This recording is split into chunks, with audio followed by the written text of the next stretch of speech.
Seigneur, et reçois toute ma liberté, ma mémoire, mon intelligence, toute ma volonté. Je vais vous présenter ce matin une méthode de prière selon saint Ignace de Loyola, ce saint du XVIe siècle d'origine espagnole. Pour lui, prier, c'est avant tout s'exercer à chercher et trouver Dieu en toutes choses. Mais évidemment, en premier lieu, à travers la méditation de la parole de Dieu. Et dans la vie spirituelle, il n'est pas question d'introspection, ça ne se passe pas entre moi et moi. Il ne s'agit pas d'une analyse lucide de notre vie, de notre météo intérieure, mais plutôt d'une attention à Dieu. Selon saint Ignace, il est important de se préparer, de disposer son âme, comme il le dit, à cette rencontre avec Dieu, ce que le pape François, en bon jésuite, explicite ainsi: se poser devant Dieu, le cœur ouvert pour contempler Jésus-Christ. Et cette ouverture du cœur, c'est toujours une grâce à demander, on pourrait le dire chaque jour. À l'image de Lydie, vous connaissez cette femme qui rencontre Paul dans les Actes des Apôtres à Philippe. Elle était toute oreille. Le Seigneur lui avait ouvert le cœur. Actes 16, 14.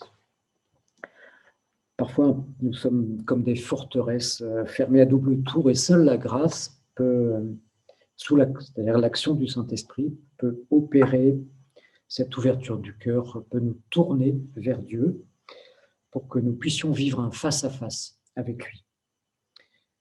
Alors, toute la méthode de saint Ignace est rapportée dans un petit livret qu'on appelle le livret des exercices spirituels, avec des précisions d'une grande clarté, comme celle-ci.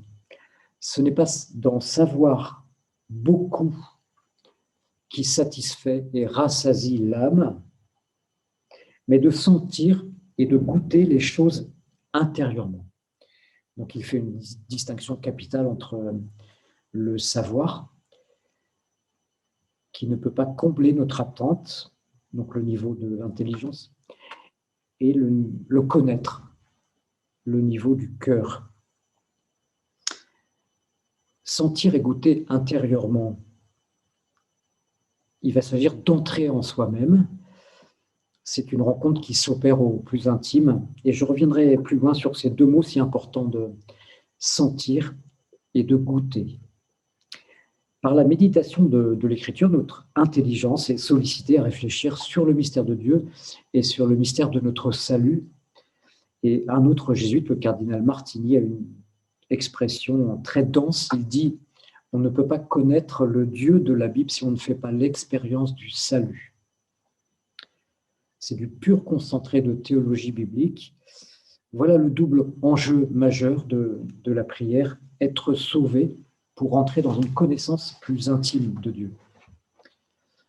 Alors, je voudrais parler des grandes étapes de la prière à la lumière des pères de l'Église. La tradition spirituelle a discerné 4 grandes étapes ou 4 moments de la prière. Ce sont des termes d'origine latine, mais aisément compréhensibles. D'abord, la lectio, la lecture. Et donc, la prière va commencer par une lecture attentive, priante du texte biblique. Ensuite, la méditation, moment plus réflexif, comme une recherche de sens. Je ne veux pas seulement questionner la parole de Dieu. Plus radicalement, c'est la parole de Dieu qui va me mettre en question, qui va mettre ma vie en question. Et nous essayons, par la méditation, cette opération de l'intelligence, d'interpréter ce que Dieu essaye de nous dire, de nous révéler à travers tel passage de la Bible. La contemplation, l'ouverture des yeux du cœur, je reçois une illumination, une vérité m'est révélée sur ma vie, sur Dieu, sur ce qui va me toucher en fait en profondeur. Et ce passage de la méditation à la contemplation est toujours délicat, subtil, un peu secret même. Et il s'agit avant tout de passer de la tête au cœur. C'est la conversion probablement la plus difficile. Comme le dit saint Paul de la Croix, descendre au fond de soi avec la parole pour que le cœur soit touché. Dernier moment, l'oratio, l'oraison silencieuse, dans un silence plus profond, je vais laisser le mystère contemplé se réfléchir en moi et me transformer. Alors, je vais vous proposer un exemple concret avec le récit de l'évangile de Marthe et Marie, ce passage de Luc qui apparaît maintenant sur l'écran. Eh bien, commençons par le lire attentivement. Vous pouvez regarder le texte qui apparaît. Et en priant sur ce récit, j'ai été saisi, arrêté par un mot. Quand Jésus dit « Marthe, Marthe, tu t'agites et tu t'inquiètes pour beaucoup ». Et c'est ce mot « beaucoup » qui, subitement, m'a saisi, est devenu vivant. Et j'ai ensuite réfléchi, médité sur ce mot « beaucoup » qui avait de la saveur, du goût. Et j'ai cherché dans le récit quelles étaient, au fond, les tensions, les nœuds de cette femme, les raisons objectives, cachées, de son agitation. Et donc, cette recherche, c'est ce qu'on appelle la méditation. Je liste peut-être une pointe de jalousie, comme si elle enviait peut-être ce face-à-face entre Jésus et Marie, assise au pied du Seigneur, écoutant sa parole. Une certaine fatigue, un multiple service, solitude, elle semble seule, elle râle, elle adresse des reproches à Jésus, tu ne te soucies pas. Drôle de façon aussi de parler à sa sœur en sa présence, en passant par Jésus, c'est assez violent, ça sent la manipulation. Dis-lui donc de m'aider, comme si elle ne pouvait pas s'adresser directement à elle.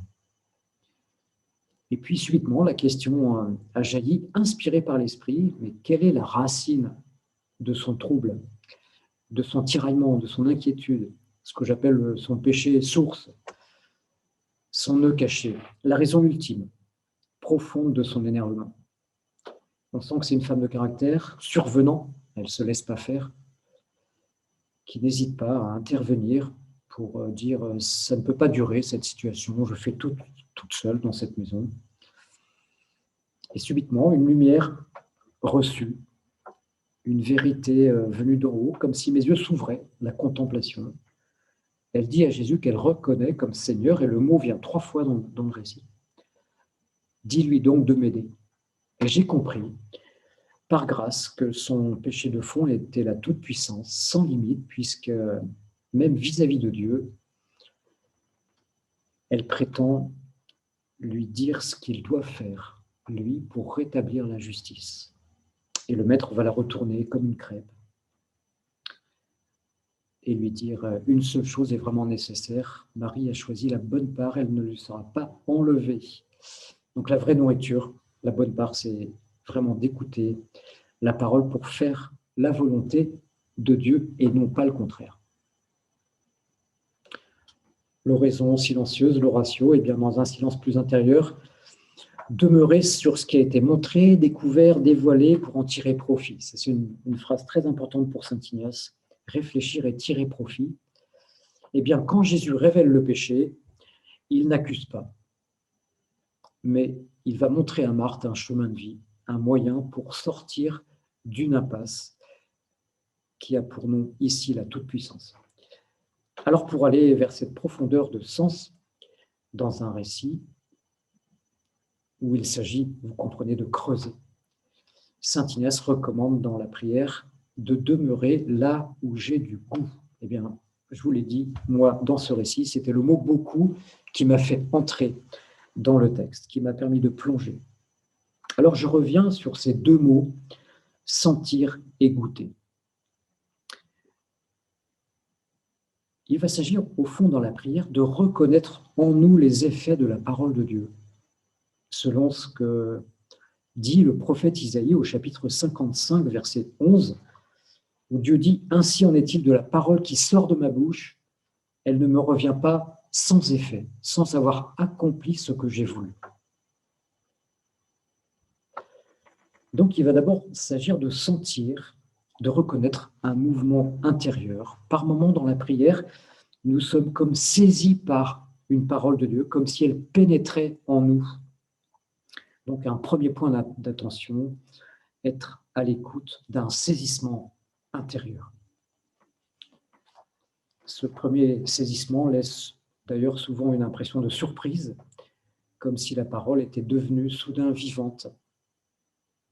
Ensuite, je vais goûter, je vais demeurer sur cette parole, sur ce verset, parfois un mot qui a de la saveur. Alors, de quel goût s'agit-il? Eh bien, c'est en lien direct avec une autre question. Où la parole va-t-elle venir me rejoindre, me toucher? D'abord dans ma sensibilité, évidemment, et puis ensuite de manière plus profonde. J'ai déjà évoqué la surprise qui a quelque chose à voir avec la découverte de quelque chose de nouveau. Mais ça peut être aussi ce goût dans la prière des choses plus amères, par exemple le don des larmes, le repentir, la tristesse, le remords de conscience. On peut penser ici au jeune homme riche que Jésus appelle à le suivre, qui voulait la vie éternelle, qui voulait vraiment être vivant. Et Jésus lui dit, va, vends tout ce que tu as, donne-le aux pauvres et tu auras un trésor dans le ciel. Et puis, viens, suis-moi. Et celui-ci part tout triste à cause de la parole. Le maître a visé juste en montrant un attachement désordonné aux richesses. Ça sera aussi quelquefois, et heureusement, des choses plus consolantes, comme si on était touché par la douceur de Dieu, par sa compassion. Au fond, c'est l'expérience que fait le prophète Ézéchiel. Dieu lui présente le rouleau de la Torah et lui dit « Nourris-toi, rassasie-toi de ce livre que je te donne. » Et Ézéchiel dit « Je le mangeai et dans ma bouche, il fut doux comme du miel. » Du miel, un goût sucré, parce que j'ai expérimenté au fond la douceur de l'amour de Dieu. Et saint Ignace parle souvent de consolation quand se produit en nous un accroissement d'amour, de foi, d'espérance, comme si parfois dans la prière une porte qui était fermée s'ouvre. Et au fond, la grande consolation dans la prière personnelle, c'est quand le croyant réalise que Dieu, ici et maintenant, lui parle à lui personnellement, verticalement. Et finalement, là est le véritable saisissement donné par l'Esprit Saint. Évidemment, il peut s'agir aussi parfois d'une parole d'appel, où le priant est pris alors d'un sentiment de vertige, de stupeur et de joie profonde. Ça ne sera pas le cas à chaque temps de prière, d'où l'importance évidemment de s'exercer sans jamais se décourager. Sur l'écran, vous avez maintenant le déroulement de la prière ignatienne que je vais commenter avant de vous donner le récit pour la prière personnelle. Ça sera la guérison du sourd malparlant en Marc 7. Donc, ça commence la prière par une mise en présence, un face-à-face avec Dieu, prendre le temps de lui dire « Me voici, Seigneur », me mettre à genoux, m'incliner, me prosterner, pourquoi pas embrasser la Bible, chacun a sa liturgie personnelle. La lecture du récit, donc Marc 7, 31-37, je lis « De nouveau sortant hors des régions de Tyr, il vint par Sidon vers la mer de Galilée, au milieu des régions de la Décapole. On lui amène un sourd, malparlant, et on le supplie afin qu'il lui impose la main. L'ayant pris à part, loin de la foule, à l'écart, il mit ses doigts dans ses oreilles, ayant pris de la salive, il toucha sa langue. Puis, ayant levé le regard vers le ciel, il soupira et lui dit « Ephata », c'est-à-dire « sois ouvert ». Aussitôt s'ouvrirent ses oreilles, et le lien de sa langue fut délié, et il parlait correctement. Alors il leur recommanda, afin qu'ils ne le disent à personne, mais autant il le leur recommandait, autant eux, plus excessivement, le proclamaient. Et ils étaient très excessivement saisis de surprise, disant « Il a bien fait toutes choses, il fait même entendre les sourds et parler les sans parole. » Voilà, vous pourrez relire lentement ce récit et demander cette grâce du saisissement, qu'une parole pénètre en vous. Pour la composition de lieu, eh bien, imaginez ces déplacements de Jésus et des disciples au verset 31, une espèce de vision panoramique des déplacements depuis Tyr au Liban jusqu'en Décapole. Je vous propose trois points de méditation. D'abord le verset 32. Prenez le temps d'écouter ce qui est dit sur la présentation de cet homme qui est amené à Jésus. Arrêtez-vous sur les deux handicaps, la surdité. Il était sourd et mal parlant, et sur la demande insistance de guérison de ces hommes qui supplient pour qu'il impose la main. Ensuite, les versets 33 à 35, eh bien, voilà, fixer le regard sur ce processus de la guérison, sur la façon dont Jésus prend cet homme à l'écart de la foule et fait sur lui plusieurs gestes qui aboutissent à une guérison totale, même si elle semble laborieuse, et vous pourrez vous arrêter sur un des gestes de Jésus, et pourquoi pas ce moment où il lève les yeux vers le ciel et qu'il soupire, comme s'il gémissait intérieurement. Et au verset 36 à 37, vous pourrez écouter ce dialogue impossible entre Jésus qui recommande le silence et la foule qui fait strictement le contraire. Dans le colloque, c'est-à-dire ce cœur à cœur, comme un ami parle avec son ami, vous pourrez, suite à ce que vous avez vécu dans la prière, parfois on ne vit rien. On est resté au dehors, parfois c'est la sécheresse, et par moments il y a du goût. Eh bien, vous pourrez demander une grâce toute personnelle au point où vous en êtes, et finir la prière par un autre Père et prendre peut-être quelques notes sur ce qui a été important pour vous dans la prière. J'ai oublié de vous parler de l'essentiel, donc fixez-vous un temps. 30 minutes me paraît un bon timing, et puis prenez vraiment choisissez un lieu à l'écart où vous serez tranquille sans être dérangé. Et je vous souhaite une bonne prière. Prends, Seigneur, et reçois toute ma liberté, ma mémoire, mon intelligence.